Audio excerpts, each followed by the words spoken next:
वृक्षारोपण करण्याची भूमिका घेतली आणि आजपासून पूर्ण महाराष्ट्रामध्ये साधारणतः 1 महिना दादांना ज्या ज्या गोष्टीची आवड होती त्या गोष्टीचा कार्यक्रम हा प्रदेश स्तरावर राबवण्यात येणार आहे. त्यामध्ये पहिली आवड होती ती म्हणजे वृक्षारोपणाची. आपण जर बघितलं तर बारामती हे शहर भारतामध्ये सर्वात जास्त हिरवगार शहर म्हणून नावाजलं जातं आणि त्या धर्तीवर आपण हा करण्याचा प्रयत्न करतोय.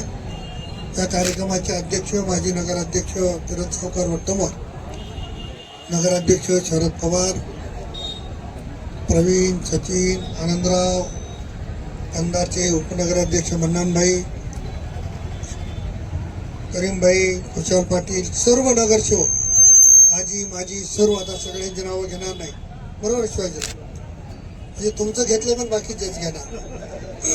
सर्व पत्रकार मित्र आणि उपस्थित, फार काही मी भाषण माझी इथं करणार नाही. आपल्याला ही मोहीम अतिशय चांगली राबवायची.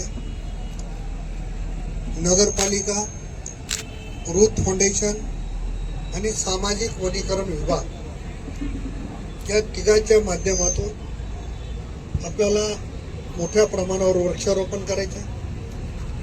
नुसतं वृक्षारोपण करायचं नाही तर ते जगवायचे आणि ही भूमिका सगळ्या विभागाच्या अधिकाऱ्यांनी मान्य केली, सर्व शाळेच्या मुख्याध्यापकांनी मान्य केली. आता त्या चळवळीला आपल्या सगळ्याचं प्रोत्साहन असण्याची आवश्यकता आहे.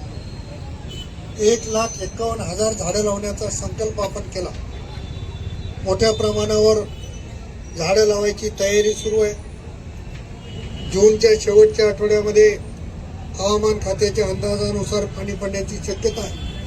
त्याच्यामुळे तोपर्यंत सगळे खड्डे बिड्डे करणं पूर्ण झालं पाहिजे आणि तशा पद्धतीचं वृक्षारोपण झालं पाहिजे.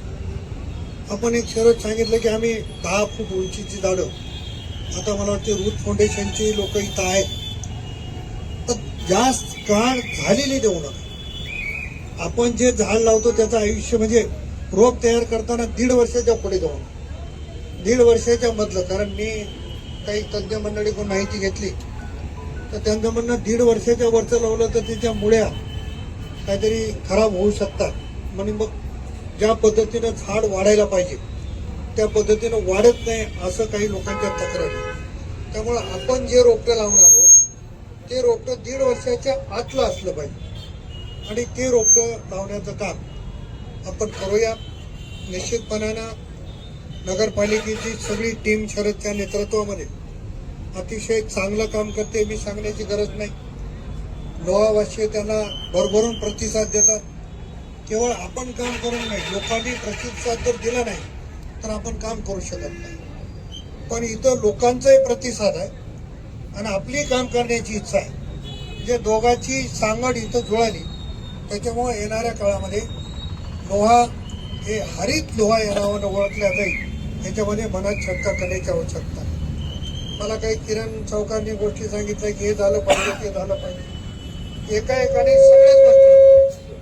आता आपण बघितलं, रस्त्याचा उल्लेख केला, बस स्टँडच्या बाजूचा रस्ता हा किती वर्षापासूनचा प्रलंबित होता. आपला भाजी मंडईपासून खालच्या स्मशानभूमीपर्यंत जाणारा रस्ता होता, परंतु एवढा रुंद, एवढा पूर्ण कॉन्क्रिटीकरण, आपण पूर्ण रस्ता कॉन्क्रिटीकरण. त्याच्यामुळं जेवढा निधी लागेल शहराला तेवढा निधी उपलब्ध करून द्यायची जबाबदारी निश्चित प्रमाणात माझी आहे. त्या पद्धतीनं करू. नगरपालिकेनं चांगलं काम करावं. शासकीय अधिकाऱ्यांना, कर्मचाऱ्यांना आपण याच्यासाठी बोलवलं नाही, ते आचारसंहितेचा काही भाग आहे, त्याच्यामुळे आपण त्यांना बोलवलं नसलं तरी अगोदर एक बैठक घेऊन त्यांना आचारसंहितेच्या पूर्वीच अशा सूचना दिलेल्या आहेत. त्याच्यामुळे त्यांनी देखील झाडं लावण्याची मानसिकता केलेली आहे. मी परवा एका गावामध्ये